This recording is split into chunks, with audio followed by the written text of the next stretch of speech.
নমস্কার বন্ধুরা, আমাদের চ্যানেলে স্বাগতম। ডিএ নিয়ে একটা গুরুত্বপূর্ণ আপডেট। তো বন্ধুরা, ডিএ নিয়ে এই মুহূর্তে সবথেকে গুরুত্বপূর্ণ আপডেটটি হচ্ছে বকেয়া ডিএ চলতি মাসেই বললেন মুখ্যমন্ত্রী মমতা বন্দ্যোপাধ্যায়। তো বন্ধুরা, ডিএ সংক্রান্ত আপডেটটি নিয়ে আমরা স্টেপ বাই স্টেপ আলোচনা করব।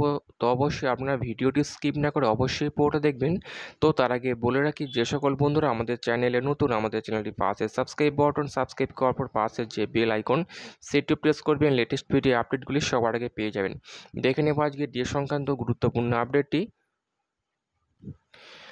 আগামী দিনে পেনশন পাবেন না, মনে রাখবেন একমাত্র বাংলা শুধুমাত্র পেনশন দিচ্ছে। রাজ্য সরকারি কর্মীদের বাকি সব রাজ্য পেনশন উঠিয়ে দিয়েছে বললেন মুখ্যমন্ত্রী মমতা বন্দ্যোপাধ্যায়।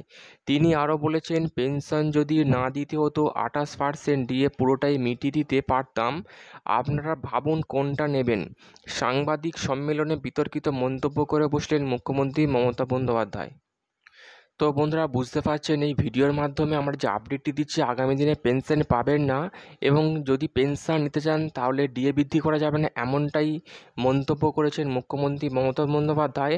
আমরা একদিকে দেখেছি পশ্চিমবঙ্গ সরকারি কর্মীরা বারংবার কেন্দ্রীয় হারে ডিএ বৃদ্ধির দাবিতে শহীদ মিনার চত্বরে আন্দোলন চালিয়ে যাচ্ছেন দিনের পর দিন এবং বারংবার মুখ্যমন্ত্রী অর্থমন্ত্রীকে বকেয়া ডিএ এবং কেন্দ্রীয় হারে ডিএ বৃদ্ধি নিয়ে চিঠি দিয়েছেন বারংবার, কিন্তু কোনো সুরাহা মেলেনি। কলকাতা হাইকোর্ট যেখানে সরকারি কর্মীদের জয় এনেছিল 3 মাসের মধ্যে বকেয়া ডিএ মিটিয়ে দিতে বলেছিল, কিন্তু রাজ্য সেই নিয়ম বা সেই আদেশ মানেনি।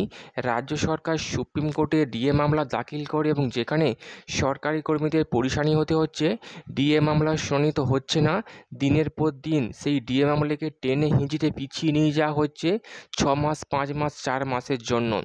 এবং কবে এই ডিএ মামলা সুরাহা হবে তা বলতে পারা যাচ্ছে না।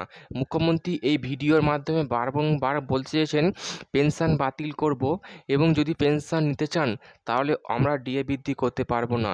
এবং তিনি এও বলেছেন 28% ডিএ আমরা মিটিয়ে দেব পেনশন বাতিল করে। তো আপনারা সহমত হলে অবশ্যই জানাবেন, এমনটাই মন্তব্য করেছেন। কিন্তু এই সমস্ত যুক্তি তর্কে পাত্তা দিতে নারাজ পশ্চিমবঙ্গ সরকারি কর্মীরা।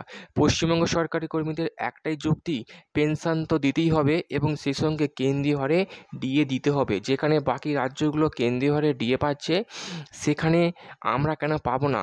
এর পরিবর্তে মুখ্যমন্ত্রী মমতা বন্দ্যোপাধ্যায় বলেছেন, বাকি রাজ্যগুলো কেন্দ্রীয় হারে ডিএ পাচ্ছে, ঠিক তেমনই পেনশন পাচ্ছেন না। সেই সমস্ত রাজ্যের সরকার পেনশন বন্ধ করে দিয়েছে।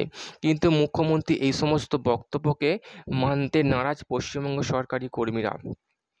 পশ্চিমবঙ্গ সরকারি কর্মীদের একটাই সংগ্রামী যৌথ মঞ্চের মাধ্যমে আন্দোলন চালিয়ে নিয়ে যাবেন এবং যতদিন না পর্যন্ত কেন্দ্রীয় হারে ডিএ পাওয়া যাবে ততদিন পর্যন্ত এই আন্দোলন চলবে, এমনটাই বারংবার বলেছেন পশ্চিমবঙ্গ সরকারি কর্মী। এবং পশ্চিমবঙ্গ সরকারি কর্মীরা আন্দোলন করছেন এবং মুখ্যমন্ত্রী মমতা বন্দ্যোপাধ্যায় সরকার যারা আন্দোলন করছেন তাদেরকে বিভিন্ন স্কুলে ট্রান্সফার করে দেওয়া হচ্ছে, এমনটাই মন্তব্য করেছেন পশ্চিমবঙ্গ সরকারি কর্মীদের সংগ্রামী যৌথ মঞ্চের আহ্বায়ক ভাস্কর ঘোষ মহাশয় সমস্ত সরকারি কর্মীরা। তো বন্ধুরা, এই সমস্ত চলবে না এমনটাই দাবি করেছেন। তো বন্ধুরা, বুঝতে পারছেন বকেয়া ডিএ চলতি মাসেই এবং যেটা মুখ্যমন্ত্রী বারংবার বলেছেন পেনশন বন্ধ করে দেব এবং 28% ডিএ মিটিয়ে দেব। তো বন্ধুরা, দেখা যাক কী হয়, সেই আপডেট অবশ্যই আমরা স্টেপ শেয়ার করব। তো পরবর্তী আপডেট পেতে আমাদের চ্যানেলটিকে সাবস্ক্রাইব করে রাখবেন। থ্যাংক ইউ বন্ধুরা ভিডিওটি দেখার জন্য। ভিডিওটি এই পর্যন্তই। পরবর্তী পেতে অবশ্যই সাবস্ক্রাইব করে রাখবেন। থ্যাংক ইউ বন্ধুরা।